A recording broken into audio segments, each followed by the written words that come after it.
Tinubu prioritizing family interest over Nigeria. Article reveals Seyi's ties with Chagoury company. Can you imagine? So, Article is not speaking about Tinubu and his family. Already, we know that Tinubu, with the way he's fronting the two sons, both local and international, we know that there is plan for them. Well, every father will have plan for the children, but it shouldn't be at the expense of the entire Nigerian citizens. And let them not abuse the privilege of being in power, and then at the end of the day disenfranchise the rest of Nigerians for their family interest. That is key. But at the same time, is Atiku a saint? Is he innocent? We can understand what happened between him, or we know what transpired between him and Obasanjo when they were in power between 1999 and 2007. And we understand the desperation of Atiku becoming the president as well. So when Atiku speaks, we also need to x-ray what he's saying from the side of honesty and also the side of his own personal interest, because he's too desperate to also be a president.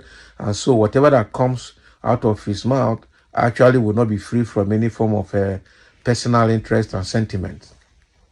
But again, let's dive into the details to see what he's talking about, Seyi Tinubu and Chagoury. Former Vice President Atiku Abubakar has accused President Bola Tinubu of a conflict of interest, alleging that Tinubu's son's association with a company owned by one of the president's business allies raises ethical concerns. According to Atiku, the revelations of Seyi Tinubu's position on the board of CDK Integrated Industries, a subsidiary of the Chagoury Group owned by Gilbert Chagoury, suggest a conflict of interest. This comes amidst the Chagoury Group's involvement in the Lagos-Calabar Coastal Highway project, a contract awarded by the Tinubu government. Okay. Atiku, the People Democratic Party presidential candidate in the 2019 and 2023 general elections, criticized the awarding and execution of the Lagos-Calabar Coastal Highway contract, citing horrid processes and alleged contraventions of procurement laws. He urged Tinubu to prioritize attracting genuine investors rather than relying on propaganda. Citing a report by African Intelligence News Agency, Atiku emphasized the formalized business relationship between Tinubu and Chagoury, underscoring the ethical implications of such ties. He accused the Tinubu administration of rushing the project, converting it from a public-private partnership to a government-funded initiative without due process. Can you imagine? In his words, it is on record that this project is the most expensive single project ever embarked by the Nigerian government. The fact that it is happening at a time Nigeria is facing its worst economic crisis ever is a red flag. To add insult to injury, this project that is being done in excess of $13 billion was awarded without a competitive bidding. From all indications, the so-called Badagry-Sokoto Highway would be awarded in a similar fashion at an enormous cost to taxpayers purely because Tinubu has put his personal interest ahead of the Nigerian people. He stated that rather than improving the ease of doing business, the Tinubu administration had shown to the world that his personal interest, business interest, and that of his family would always be prioritized over and above national interest. Tinubu has been globetrotting in search of foreign direct investments. He claims to have secured over $30 billion from various companies, but none has been forthcoming. Rather, all manufacturing firms have been posting heavy losses, while some are exiting due to his poorly implemented exchange rate unification policy, with even Aliko Dangote describing it as a huge mess at the recent annual general meeting of Dangote's sugar refinery. So the IMF in its latest report stated that Nigeria will by the end of year become the fourth largest economy in Africa, behind South Africa, Egypt and Algeria. A disgraceful development for a nation which was the largest in Africa by a mile when the PDP left the stage in 2015. Investors are seeing how local businesses are being treated and will not come to a place where their investments will not be protected. In Sena claims, businesses such as Landmark would have been given at least 2 years' notice in order for effective planning. But Tinubu's eagerness to satisfy his business partners impaired his ability to coordinate the project properly. Oh boy. The awarding of the Lagos-Calabar Coastal Highway was rushed. The environmental impact assessment report was not even completed. The right-of-way for the 700-kilometer stretch of the highway project was not secured. It was converted from a private-public partnership to a government-funded project within the twinkle of an eye. The 500 million naira that was approved by the National Assembly for the project was ignored, while over 1 trillion was released by Tinubu's administration without approval from the National Assembly.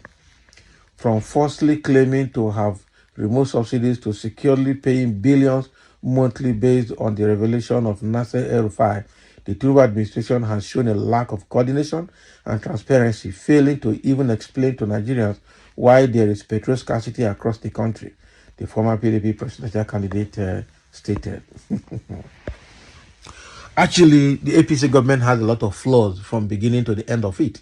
Right from when Buhari took over power from Goodluck Jonathan in 2015 till today, Nigeria's economy has nosedived, security and safety has nosedived, foreign investment has nosedived, value of our naira, the purchasing power of our money has nosedived, a lot of things has nosedived. And that means that the Nigerian trajectory is downward, and only God knows when it will reach the bottom before it will start ticking upwards. Of course, in trending market, you will see when the market is bearish, everybody will be hoping, looking at the economic and political factors, and hoping at a point it will hit a point that there will be a reversal in a bullish direction. Right now, with respect to the Nigerian economy, is still in the bearish direction, and obviously there's no end to the bearish turn. So when will it turn and become bullish? When will there be reversal for bullish movement? We don't know, I tell you. So with all that is happening, Nigeria has become a country where you cannot plan with their policies. If you are training your children abroad, if you are doing a business, you are an investor, you have a long-term and short-term business plans, both SMEs and small and medium-scale businesses, all of them cannot plan with Nigeria. Reason? Because of bad economic policies, bad governance, corruption at all levels, personal interest ahead of national interest.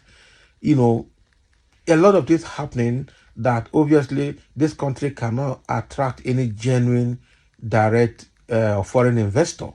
You know, by the way it is now, if I see anybody from abroad coming to invest and do business in Nigeria, I will have it's a red flag for me, because the state of the economy in Nigeria no business can survive. So anybody coming, we definitely have a corruption tendency in mind, either to bribe his way through or to to cut corners in the business and cheat the employers or employees rather, and then cheat the government policy and cheat so many ways, or align with the government agencies and the government officials to do backdoor thing and get what they want. And that is similar to what Atiku is trying to bring out here with respect to awarding the Lagos-Calabar coastal road to Chagoury. At the same time, the so-called is it Badagry Sokoto road, that one too is also going to be a red flag when it comes. Another thing that Atiku is trying to raise here is that Tinubu had just converted that coastal road project from public-private partnership kind of project to a project that is fully funded by government. How? At a point where the economy is at zero and everybody is suffering, there's no job, no business, people cannot survive, exchange rate is very bad, insecurity everywhere. How can you do that? Private-public partnership would have been the best, where investors would then put their money, and then over time they recoup their money, and at the same time development is ongoing. Where will government see the money to fund this kind of project when there are existing thousands of abandoned projects in the country, both at federal and state level? Quite an unfortunate situation I must tell you the truth. So let me just take to comment. Somebody saying, thank you, Baba. All of you are the same. And that is true. That is Atiku, Tinubu, APC. All the Nigerian politicians of this era, they are all the same. You, Atiku, would have done worse, not be lying. That was why Obasanjo made sure that he does not become a president at all time. So said, that is a fallacy of your imagination. Okay. Oh. And lastly here, there is no doubt Nigeria is facing a leadership disaster where the people are fed with propaganda sponsored and paid from the Commonwealth. The administration is on a family looting mission. Therefore, impunity is the law. Due process is the victim, as personal and family interest is the priority. Nigeria has entered a Molue one chance. I agree with those guys. Solomon Dalong, I know he will write. This is Solomon Dalong. And somebody said God will punish APC. Not be smart, you know. APC has finished this country. So thank you for listening, and let's have your comments.